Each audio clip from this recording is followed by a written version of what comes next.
अस्य श्री विष्णोर्दिव्य सहस्रनाम स्तोत्र महामन्त्रस्य श्री वेदव्यासो भगवान् ऋषिः अनुष्टुप् छन्दः श्री महाविष्णु परमात्मा श्रीमन्नारायणो देवता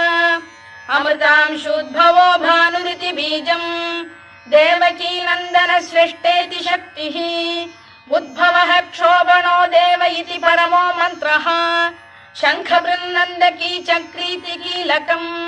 शार्ङ्गधन्वा गदाधर इत्यस्त्रम्